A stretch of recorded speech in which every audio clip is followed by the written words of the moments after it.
Hi hello నమస్తే. నేను రాహుల్ గాంధీ మీద భారతీయ జనతా పార్టీకి సంబంధించిన ఐటీ సెల్ దారుణమైనటువంటి పోస్టులు 2-3 చేశారు. దారుణం అంటే దారుణం. మినిమం రెస్పెక్ట్ ఉండాలి కదా. ఎందుకంటే నా position leader, next PM candidate, NDA కూటమి అనేది అని తరతరాలుగా పరిపాలించడానికి ఇది రాచరికం కాదు. ఇప్పుడు కాకపోతే నెక్స్ట్ ఏదో ఒక టైంలో he will be prime minister. అలాంటి వ్యక్తి మీద ఇలాంటి దారుణమైనటువంటి ఎడిటింగ్ పోస్టులు చేసి భారతీయ జనతా పార్టీ అధికార IT cell incharge Amit Malviya లాంటి వ్యక్తులు పోస్ట్ చేయటం ఇంతకన్నా దుర్మార్గమైనటువంటి పని అయితే ఇంకోటి లేదు. రాహుల్ గాంధీ ప్రభుత్వాన్ని అడిగింది ఏంటంటే, జైశంకర్ ఎక్స్టర్నల్ అఫైర్స్ మినిస్టర్ ముందుగానే పాకిస్తాన్కి మీరు ఇన్ఫర్మేషన్ ఇవ్వటం ద్వారా ఎన్ని జెట్స్ కోల్పోయాము, దానివల్ల నష్టం ఎంత వచ్చింది, ఎంత నష్టం జరిగింది, మీరు ముందుగా ఎందుకు ఇన్ఫర్మేషన్ ఇచ్చారు పాకిస్తాన్కి అని భారతదేశ సెక్యూరిటీ గురించి, భారతదేశం గురించి,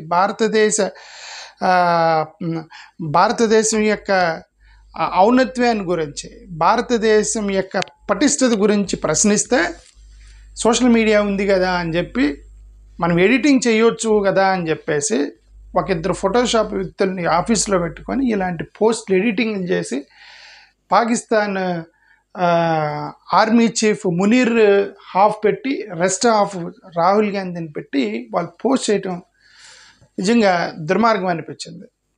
చూడండి, ఆ ట్వీట్ చదువుతున్నాను. It is not surprising that Rahul Gandhi speaking the language of Pakistan. పాకిస్తాన్కి ముందుగా ఇన్ఫర్మేషన్ ఎందుకు ఇచ్చారా అంటే లాంగ్వేజ్ ఆఫ్ పాకిస్తానా? పాకిస్తాన్కి నువ్వు ముందుగా ఇన్ఫర్మేషన్ ఎందుకు ఇచ్చావు? దానివల్ల మన భారతదేశ జట్ల మీద దాడి చేసి ఉండొచ్చు కదా, టెర్రరిస్టులు తప్పించుకొని ఉండొచ్చు కదా, ఎలర్ట్ వెళ్ళుండొచ్చు కదా. పాకిస్తాన్ లాంటి వానికి మన భారతదేశ యొక్క రహస్యాలని మీరు ఎందుకు చెప్పారు, ముందుగానే ఎందుకు ఇన్ఫర్మేషన్ ఇచ్చారంటే that is language of Pakistan అని మీకు ఇంగ్లీష్ వచ్చు కదా అని ట్వీట్ కొడితే ప్రజలు నమ్ముతారనుకున్నారా ఏంటి? సోషల్ మీడియా అనేది ఎంత ప్రమాదకరమో, సోషల్ మీడియా తోటి విజువల్ అప్రోచ్ తోటి ప్రజల యొక్క మైండ్ సెట్ని ఎంతవరకు మారుస్తారు అనే దాని గురించి చెప్తున్నా. Okay, he has not congratulated the prime minister on the flawless operation Sindoor which unmistakably showcases India's dominance అని ప్రెస్ మీట్ పెట్టి మరీ చెప్పారు కదండి. ప్రభుత్వం ఈ పరిస్థితుల్లో టెర్రరిజాన్ని ఎదుర్కొనేటప్పుడు మీరు యుద్ధం చేసినా, మీరు ఏమి చేసినా సరే అన్కండిషనల్ సపోర్ట్ మేము ఇస్తాము. ఇది ఎందుకంటే దేశ భద్రతకి సంబంధించి టెర్రరిస్టుల యొక్క అంతం, టెర్రరిజాన్ని తీసేయడానికి అపోజిషన్ లేదు, రూలింగ్ లేదు. భారతదేశంలో 150 కోట్ల మంది ఏకకంఠంతో మేము ఖండిస్తూ మీకు సపోర్ట్ చేస్తాము అని అన్నారు కదా. అంటే అర్థం మీ భారతదేశ ప్రభుత్వానికి అండగా ఉన్నామనే కదా చెప్పడం. ఆ యొక్క ఆపరేషన్ సింధూరు మీరు యుద్ధము ఆపి వాళ్ళతో చర్చలకు వెళ్ళటం చాలామందికి ఇష్టం లేదు, నాలాంటి వాళ్ళతో సహా. ఎందుకంటే టెర్రరిజానికి సంబంధించిన అది పాకిస్తాన్లోనే, పాకిస్తాన్ గడ్డ మీదనే ఆ యొక్క టెర్రరిస్ట్ యాక్టివిటీస్ జరుగుతున్నప్పుడు మీరు ప్రతిదాన్ని అది జమ్మూ కాశ్మీర్ మీద ఒక రాజకీయ, ఒక పొలిటికల్ ఎజెండాగా మాట్లాడుతూ ఉన్నప్పుడు దానికి ఒక ఎండ పెట్టాలి. ఇది యొక్క ప్రజల్ని మభ్యపెట్టడం, ప్రజల యొక్క మైండ్ సెట్ తరతరాలుగా ప్రజలతో అదే మాట, మా తాతలతో మాట్లాడి, మా నాన్నగారితో మాట్లాడి, ఇప్పుడు మాతో మాట్లాడి, రేపొద్దున మా పిల్లలతో కూడా ఇదే జమ్మూ కాశ్మీర్, ఇదే టెర్రరిజం, ఇదే పాకిస్తాన్ మీద ఓట్ల బ్యాంక్ రాజకీయం చేయడం అనేది కరెక్ట్ కాదు. ఎండ పెట్టాలి, టెర్రరిజానికి ఎండ్ చేసేయాలి, జమ్మూ కాశ్మీర్ ఇష్యూని ఎండ్ చేయాలని కోరుకునే వాళ్ళలో చాలామంది ఉన్నాం, మాతో సహా. కాబట్టి నరేంద్ర మోడీ గారు ఆ యొక్క సీజ్ ఫైర్ అగ్రిమెంట్కి వెళ్ళటం చాలామందికి నచ్చలేదు, ఇంక్లూడింగ్ భారతీయ జనతా పార్టీకి సంబంధించిన చాలామంది కార్యకర్తలకు కూడా నచ్చలేదు. కాబట్టే వాళ్ళు ట్రోలింగ్ చేశారు ఆన్లైన్లో. ఆ భాగంగా రాహుల్ గాంధీ కూడా ఒకటి ప్రస్తావనకు తీసుకొచ్చాడు. ఇతని ప్రస్తావనకు తీసుకొచ్చింది ఏంటంటే, జైశంకర్ ముందుగానే నువ్వు పాకిస్తాన్కి ఎందుకు ఇన్ఫర్మేషన్ ఇచ్చావు అన్నాడు. ఓకే, ఇంకా ఆయన సపోర్ట్ చేయింది అక్కడ. Instead, he repeatedly asked how many jets we lost, a question that has already been addressed in the DGMO briefings. అంటే DGMO మీటింగ్లో ఆల్రెడీ చెప్పారు కదంటే, ఇప్పుడు ఆర్మీ రహస్యాలన్నీ పబ్లిక్గా ప్రెస్ మీట్కి చెప్తారండి మన వాళ్ళు. కొన్ని రహస్యాలు ఉంటాయి కదా, అన్నీ చెప్పరు కదా. మనం ఎంత నష్టపోయామనేది పిన్నిస్తో సహా మొత్తం చెప్పరు కదా బయటికి. Because we have to give a positive approach in the international platform and as well as వాళ్ళకి కొన్ని స్ట్రాటజీస్ ఉంటాయి, ఆర్మీకి సంబంధించిన స్ట్రాటజీస్ ఉంటాయి. ఓకే, ఇప్పుడు ఆయన మీరు కౌంట్ చెప్పండి అని అడగలేదు ఆయన. How many jets you have lost, మీరు నాకు లెక్క చెప్పండి, పబ్లిక్గా చెప్పండి అని కాదు అతని ఉద్దేశం. రాహుల్ గాంధీ అందేంటే మీరు ముందుగా పాకిస్తాన్కి ఇన్ఫర్మేషన్ ఇవ్వటం వల్ల బయటికి చెప్పలేని నష్టం ఎంత వచ్చింది, మీరు ఎందుకు చెప్పారు పాకిస్తాన్కి ముందుగా అనేది కదా అతని వర్షను. దీనివల్ల ఎన్ని ఫైటర్ జెట్స్ కూలిపోయి ఉంటాయి, ఫైటర్ జెట్స్ కూలిపోయినవన్నీ మనం బయటకు చెప్పం కదండి. దేశం యొక్క డిగ్నిటీని పెంచేటి కొన్ని ఉంటాయి. పక్క వాళ్ళని కొట్టిందే చెప్తాం తప్ప మనం లాస్ అయింది చెప్పరు. ఇప్పుడు వీళ్ళే కదా, ఏ దేశము చెప్పదు, ఏ ఆర్మీ చెప్పదు, ఏ దేశం చెప్పదు, ఏ రాజకీయ నాయకుడు చెప్పడు, కాంగ్రెస్ వాళ్ళు ఉన్నా చెప్పరు. ఇందిరాగాంధీ యుద్ధం చేసినప్పుడు కూడా ఎంతమంది భారత సైనికులకు నష్టపోయారని చెప్పరు, పక్క వాళ్ళని చంపిందే చెప్తారు. ఓకే, అలాగే ఫైటర్ జెట్స్ కొన్ని కూలిపోయి ఉంటాయి, మీరేం పబ్లిక్గా చెప్పారు కదా అని అంటే అది కాదు కదా రాహుల్ గాంధీ అంది. అన్డిస్క్లోజ్డ్ లాస్ ఏం జరిగింది, మీరు ఆ పాకిస్తాన్కి ముందుగా ఇన్ఫర్మేషన్ ఇవ్వటం వల్ల అని కదా అతని వర్షను. Okay, curiously he has not once inquired about how many Pakistani jets were shot down during the conflict. Pakistani జెట్స్ని మీరు ఎన్ని షాట్ డౌన్ చేశారనేది అది ఏ దేశం అన్నా చెప్పింది. అది మీరు ప్రెస్ మీట్లో చెప్పింది నమ్ముతారు మొత్తం. ఎందుకు పాకిస్తాన్ని ఎన్ని షాట్ డౌన్ చేశారు, ఎంత పోయింది అని చెప్పేసి మనోళ్ళు ఎప్పటికప్పుడు అప్డేట్ ఇస్తూ ఉన్నారు. శత్రువులను కొట్టింది అప్డేట్ ఇస్తారు, ఒక్కోసారి ఇద్దరిని చంపి ముగ్గురిని చంపామని కూడా అప్డేట్ ఇస్తూ ఉంటారు. మోర్ ఓవర్ పాకిస్తాన్కి ఇక్కడ కాంటెక్స్ట్ యుద్ధం కాదు కదా, కాంటెక్స్ట్ నువ్వు what is the result of disclosing to the Pakistan before attack, that is the context. ఆ కాంటెక్స్ట్ వై షుడ్ ఈ ఆస్క్ పాకిస్తాన్ ఎన్ని జట్లు కూలిపోయినాయి నేను ఎందుకు అడగాలి. నువ్వు పాకిస్తాన్కి ఇన్ఫర్మేషన్ ఇవ్వటం వల్ల వాళ్ళు పాకిస్తాన్ జట్లు వాళ్ళు కూల్చుకుంటారు ఏంటి. మీరు పాకిస్తాన్కి ముందుగా ఇన్ఫర్మేషన్ ఇవ్వటం వల్ల వాళ్ళు అలర్ట్ అయ్యి వాళ్ళు ముందుగా సిద్ధపడి ఆ ఒక్క సెకండ్ చాలు, వాళ్ళు ఆల్రెడీ గన్నులు పెట్టుకొని రెడీగా ఉన్నారు అక్కడ బార్డర్లో. ఎందుకంటే అప్పటికే స్పెక్యులేషన్ వస్తుంది, యుద్ధం జరగబోతుంది, స్పెక్యులేషన్ వస్తున్నప్పుడు 3 రోజుల నుంచి ఆ పాకిస్తాన్ వాళ్ళు ఇంటర్నేషనల్ మీడియాలో కూర్చొని ఇదిగో మా దగ్గర ఇంటెలిజెన్స్ రిపోర్ట్ ఉంది, మీరు దాడి చేయబోతున్నారని, మీరు దాడి చేయొద్దు అని చెప్పి ఆ పాకిస్తాన్ వాడు ఏడుస్తున్నాడు అక్కడ ఇంటర్నేషనల్ మీడియాలో కూర్చొని. అంటే అర్థం వాళ్ళు ఆల్రెడీ అలర్ట్ ఉన్నారు. ఆ అలర్ట్గా ఉన్నప్పుడు మీరు ముందుగా ఫోన్ చేసి ఇన్ఫర్మేషన్ ఇస్తే మనకి నష్టం వచ్చింది కదా అనే కాంటెక్స్ట్లో మాట్లాడుతున్నప్పుడు పాకిస్తాన్ జట్లు నువ్వు ఎందుకు అడగలేదు ఏందండి ఇది. What's next for Rahul Gandhi? The Nishan ఈ పాకిస్తాన్ అనేది ఒక అవార్డు అండి. నిషాన్ ఈ పాకిస్తాన్ అనేది పాకిస్తాన్ అవార్డు రాహుల్ గాంధీకి ఇస్తారట. ఇట్లాంటి ఎడిటింగ్లు ఎవరు చేయరు? 5వ తరగతి చదివే పిల్లోడికి కూడా ఈ మధ్య ఫోటోషాప్ నేర్పిస్తున్నారు. ఎంత పని అండి ఎడిటింగ్లు చేయటం. ఇది కాంగ్రెస్ వాళ్ళు ఊరుకుంటారా? కాంగ్రెస్ వాళ్ళు ఇదిగో ఈమె కాంగ్రెస్ కాదు కానీ శివసేన యూబీటీ ఎంపీ ప్రియాంక చతుర్వేది ఈమె ప్రెస్ మీట్ పెట్టి కొన్ని సీరియస్ కామెంట్స్ చేసింది. మీకు నిషాన్ ఈ పాకిస్తాన్ అనే అవార్డు రాహుల్ గాంధీకి కదా మీకు ఇవ్వాలి, భారతీయ జనతా పార్టీకి ఇవ్వాలని ఇదిగో ఈమె కొన్ని కామెంట్స్ చేసింది. ఆమె ఏం చేసింది చెప్తున్నా చూడండి. As far as Nishan-e-Pakistan is concerned, their leader Morarji Desai was the only Indian politician who was awarded it for leaking raw secrets. అంటే అర్థం ఏంటో తెలుసా?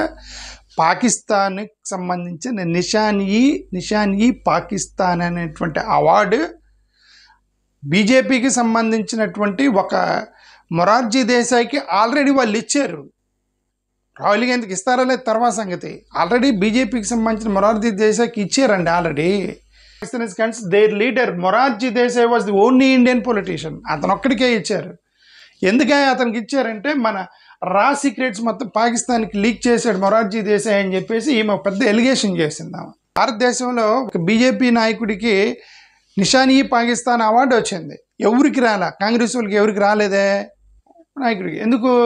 రా సీక్రెట్స్ లీక్ చేశాడు అనేది ఈమె ఎలిగేషన్. ఆయన ఒక్కడే కాదు ఇంక కొంతమందికి కూడా నిషాన్ ఈ పాకిస్తాన్ ఇవ్వాలి. ఎందుకంటే ఒకరు లాల్ కృష్ణ అద్వానీకి కూడా ఇవ్వాలి. ఎందుకంటే జిన్నా ఒక సెక్యులర్ నాయకుడు అని అన్నాడట.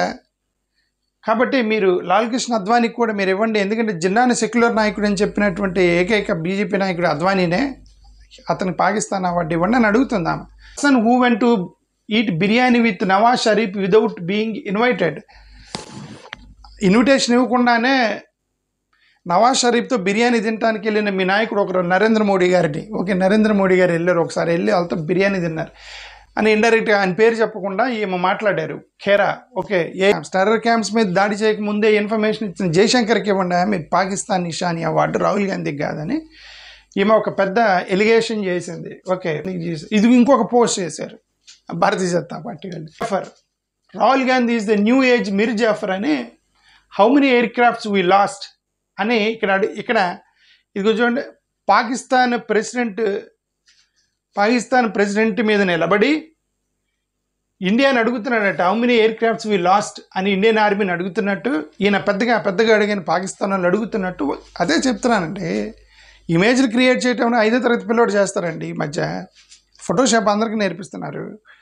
ఫోటోషాప్ ఎవరికి రాదు ఈ రోజుల్లో. చేయటం ఎంత పని అండి, చేయరు. కొంతమందికి ఏంటంటే సోషల్ మీడియాని మనం రెస్పెక్ట్ చేస్తాము. ఇప్పుడు కొన్ని పార్టీలు ఎందుకు వాళ్ళు సోషల్ మీడియాలో రెస్పెక్ట్ లేదు. ఎట్లాంటి ట్విస్ట్ చేస్తారు, సోషల్ మీడియాలో పోస్ట్ చేస్తారు, అంటే విపరీతంగా స్ప్రెడ్ చేస్తారు, ఇవన్నీ చేస్తూ ఉంటారు. Okay, Rahul Gandhi is asking for the country safety, భారతదేశ యొక్క సేఫ్టీ గురించి అతను అడుగుతున్నాడు, నువ్వు ముందుగా పాకిస్తాన్కి ఎందుకు చెప్పావయా అని. వీళ్ళు ఏమంటారు, నువ్వు పాకిస్తాన్ తరపున మాట్లాడుతున్నావు, మేము దేశభక్తులు, మీరు దేశద్రోహి, దేశభక్తి. We are asking the country's safety. Why did you inform to Pakistan? That is what Rahul Gandhi asked. భారతదేశానికి న్యాయం చేయండి అన్న ప్రతివాడు భారతదేశ ద్రోహిగా చిత్రీకరించడం వల్ల ఆన్లైన్లో మీకేం వచ్చింది? దేశాన్ని కాపాడండి, దేశానికి న్యాయం చేయండి, మీరు ఎందుకు పాకిస్తాన్కి మీ ఇన్ఫర్మేషన్ ఇచ్చారు, దాని భారతదేశ జట్లు ఏమైనా పోయినాయేమో అని చెప్పి రాహుల్ గాంధీ అని అంటే దాన్ని ఇది ఏంటి, ఇది అర్థం కాదు. ఓకే, మిర్ జాఫర్ అనే వ్యక్తి ఎవరంటే బెంగాల్ ఆర్మీలో కమాండర్గా పనిచేసి బ్యాటిల్ ఆఫ్ ప్లాజీలో బెంగాల్ ఆర్మీని మోసం చేశాడంట అతను. అప్పుడు ఈ బ్రిటిష్ రూల్ వాళ్ళు ఈస్ట్ ఇండియా కంపెనీ ద్వారా లోపలికి వచ్చిన వ్యక్తే ఈ మిర్ జాఫర్ అనే వ్యక్తి. అతనితో పోల్చారు రాహుల్ గాంధీని. So sad. Okay, Congress leader Pawan Khera says, ఈయనేమంటారు ఖేరాని ఆయన, మీరు ముందుగా పాకిస్తాన్కి ఇన్ఫర్మేషన్ ఇవ్వబట్టే కదా అజార్ మసూద్ ప్లస్ హఫీజ్ సయీద్ వీళ్ళిద్దరు ఎస్కేప్ అయ్యారు, మీరు ఎందుకు ఇన్ఫర్మేషన్ ఇచ్చారని అంటాడు. రాహుల్ గాంధీ అడిగింది కూడా అదే కదా, why did you inform beforehand. Pakistan వాళ్ళు బీజేపీ లీడరు మొరార్జీ దేశాయ్కి పాకిస్తాన్ వాళ్ళు అవార్డు ఇచ్చారు ఆల్రెడీ గతంలో. ఇంకెవరికి ఇలా బీజేపీ లీడర్కే ఇచ్చారు పాకిస్తాన్ వాళ్ళు అని. సేమ్ అక్కడ ఆమె ఏదైతే పోస్ట్ చేశారు ఇతను అదే పోస్ట్ చేశారు, సేమ్ స్టేట్మెంట్. ఇతను ప్రియాంక చతుర్వేది ఇద్దరు సేమ్ స్టేట్మెంట్ చేశారనమాట. నలుగురు చూద్దాం. ఒకటి మొరార్జీ దేశాయ్ రా సీక్రెట్స్ పాకిస్తాన్ ఆర్మీకి లీక్ చేశాడు బీజేపీ లీడరు, కాబట్టి అతనికి పాకిస్తాన్ నిషాని అవార్డు వచ్చిందని వీళ్ళు ఎలిగేషన్ చేస్తున్నారు ఒకటి. రెండోది లాల్ కృష్ణ అద్వానీ గారు జిన్నా సెక్యులర్ లీడర్ అన్నారట, ఇది రెండోది. మూడోది మోడీ గారు బిర్యానీ తిన్నాడట నవాజ్ షరీఫ్ తోటి, ఇది చేస్తాం. నాలుగోది జయశంకర్ మేము ముందుగానే ఇన్ఫర్మేషన్ ఇచ్చాము పాకిస్తాన్కి అన్నాడు. ఇంకోటి ఐదోది ఆయన అటల్ బిహారీ వాజ్పేయి గారు కూడా లాహోర్ యాత్ర బస్ యాత్ర పెట్టారు. ఇది 5 ప్రస్తావన వచ్చినాయి నిన్న. చూద్దాం వీళ్ళు 5గురు. బాయ్స్ ఆఫ్ రా, ఫార్మర్ రా ఆఫీసర్ బి రామన్, అతని పుస్తకంలో ఒకటి రాశాడు, క్లెయిమ్ మొరార్జీ దేశాయ్ అట రాష్ట్రానికి సంబంధించిన సీక్రెట్స్ని వాళ్ళకి ఇచ్చాడట పాకిస్తాన్కి అని ఇతను పుస్తకంలో రాశాడు. ఎవడు, రా ఆఫీసర్ బి రమన్ జియా అని ఒక అతను పాకిస్తాన్ ఉంటాడు. ఆయన ఎప్పుడు కూడా మొరార్జీ దేశాయ్కి ఫోన్ చేస్తారట, under the pretext of consulting మా native medicine and urine therapy. అంటే మన వాళ్ళు యూరిన్ తాగుతారు కదండి, రోగాలు పోతాయని చెప్పి యూరిన్ తాగుతారు కదా, అది మనం ఆ యూరిన్ థెరపీ గురించి అడుగుతున్నట్టుగా మొరార్జీ దేశాయ్కి ఫోన్ చేసేవాళ్ళట పాకిస్తాన్ నుంచి. ఎవరు, జియా అనే వ్యక్తి. Is voice, excellency, how many times one should drink the urine in a day, ఒక రోజులో ఒక వ్యక్తి ఎన్నిసార్లు మూత్రం తాగాలి అని అడిగేవాడట Zia. Should it be the first urine of the morning or can it be any time of the day. ఇప్పుడు ఉదయాన్నే పోసేటువంటి గోమూత్రం తాగాలా లేదంటే రోజులు ఎప్పుడైనా తాగొచ్చా అని అడిగారట. Desai relationship with Zia and Pakistan is reflected in the fact that he won the country's highest civilian order నిషాని పాకిస్తాన్. చూడండి ఇతనే రాశాడు ఆ పుస్తకంలో. ఎవరు?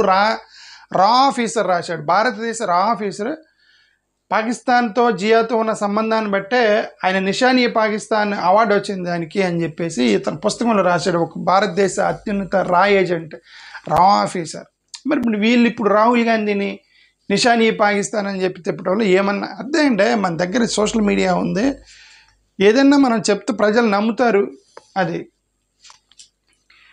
ఇది చూడండి, మిషన్ మంజు గ్లాసెస్ వర్ మొరార్జీ దేశాయ్స్ రూమర్డ్ రిసెంట్మెంట్ రా క్లోజ్నెస్ విత్ పాకిస్తాన్. ఆ రాకు సంబంధించిన సీక్రెట్స్ మొరార్జీ దేశాయ్ గారు ఇచ్చారని చెప్పి ఇది వాళ్ళు తిప్పుతున్నారు కాంగ్రెస్ వాళ్ళు. Okay, BJP leaders have love for Pakistan. Advani called Jinnah secular leader. Jinnah గారిని మీరు సెక్యులర్ లీడర్ అని మీరు అంటున్నారు. జిన్నా గారు సెక్యులర్ లీడర్ అని పొగిడినటువంటి మీరు అద్వానీ గారిని వదిలేసి మమ్మల్ని అంటారంటే పాకిస్తాన్ మీద ప్రేమ ఉంది మీకా మాకా అని వీళ్ళు రాజకీయం. 2005 విజిట్ టు పాకిస్తాన్. 2005లో అద్వానీ గారు పాకిస్తాన్ వెళ్ళారట. Country founder Mohammad Ali Jinnah secular అని అన్నారట. దాని గురించి చెప్పారు ఆయన.